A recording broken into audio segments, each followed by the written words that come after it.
question though. Does Jim Jones go by himself? He's on the shoulder porn, explaining all over.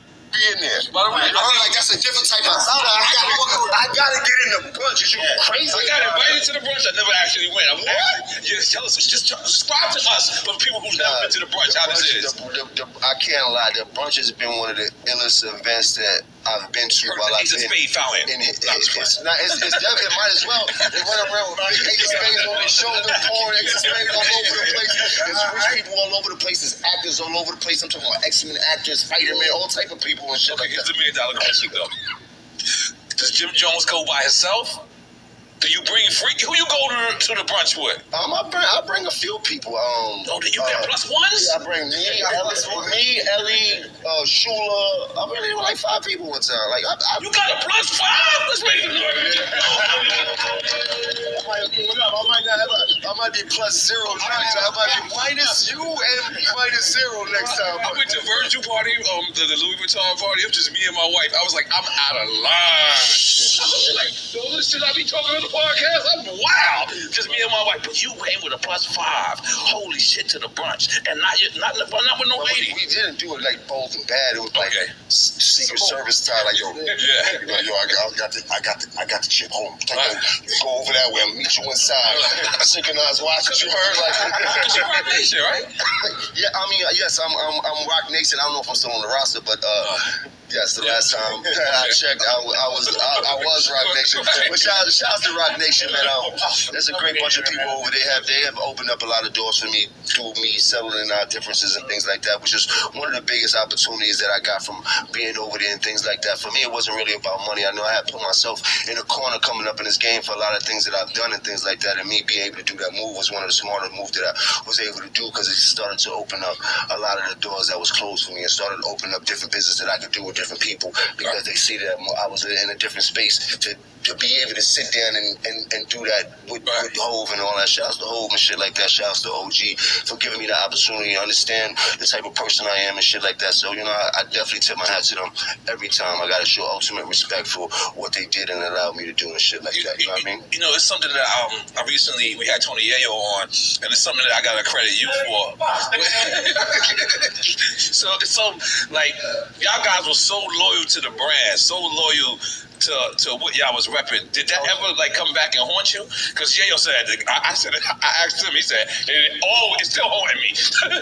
Yes. Yeah. I mean, things that I've done back then, it definitely still haunts me to today. I mean, in different type of ways. It's not as bad as it used to do, but we was doing a lot for the sake of the Dipset. Okay. You know, we did a lot, and we put it all on the line for our brand, and that was the greatest thing that we could ever have did, and I had the ball doing it, and I would do it all again the same way with nothing different if they gave me another chance to do it. Anything you regret?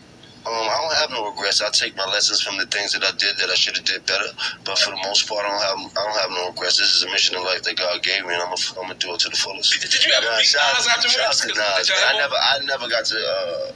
I never got to sit down and have a conversation with Nas and things like that. I had called you about it, things like that. I was like still one of the people that I never got to have a conversation throughout my history of rap and things like that. I think I would love to have a conversation with Nas. I wouldn't know if he knows it, but Nas was one of my all-time favorite rappers coming up and things like that. I've heard you say that. Since the barbecue and things like that, like he really put the whole dope boy rap, crack hustler, get fresh rap into perspective before anybody else. Before I heard Jay do it, before I heard anybody else, like he changed the cadence of rap into a whole different steam. Like he's the one that broke the camel's back when it came to artists like, to me, when it came to artists like Big Daddy Kane and all these artists that came right before him. Like after Nas came with that, they started to fade out, and then Jay, Fat Joe, like all of these rappers that are spitting about the life that we was really starting to live right now and how it was changing. Like this is, you know what I mean? So that's how I felt about that whole little situation and shit like that.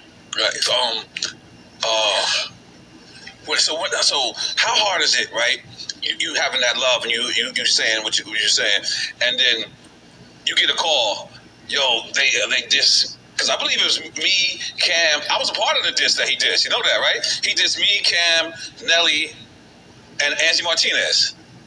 So how hard was that when you did you get a phone call or was it you calling Cam saying? It wasn't even a thought I even thought about. It was just like, let's go. Did Allen Iverson cross Michael Jordan? Right. When he got on that court, I understood the assignment. As soon as we got signed to the game, I understood that nobody was no longer my idol anymore. They were my rivals, and we had to treat it as that. Wow. And that's the way we attacked the game. Like, it was nobody bigger than the set. That's what Cam was serious about and things like that. He as crazy as Cam could be at sometimes, he's a very smart,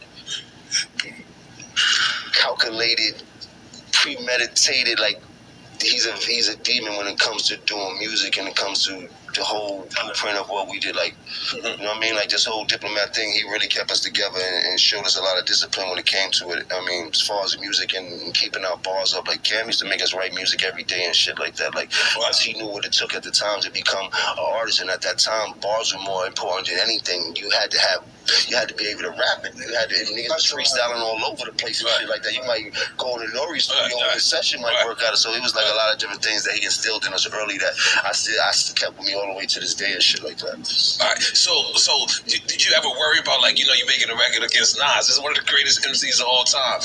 Are you worried about his response, or that's something you won't even think about? I wasn't even care about the response. I was care about the action. Right. I was worried about the street.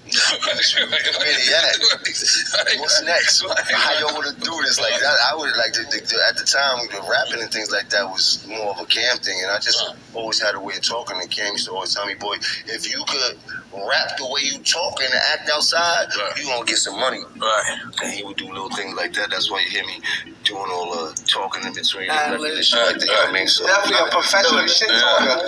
Yeah. So what's your favorite part of the game? Is it making the music?